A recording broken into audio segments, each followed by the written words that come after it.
Hello guys, welcome back to my YouTube channel. In today's video, I'm going to show you how to completely uninstall Razer Synapse.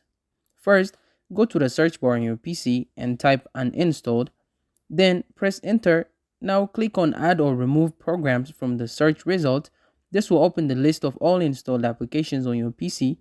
Next, in the search bar of the add or remove programs window, type Razer to find the Razer Synapse application. Once you locate Razer Synapse in the list,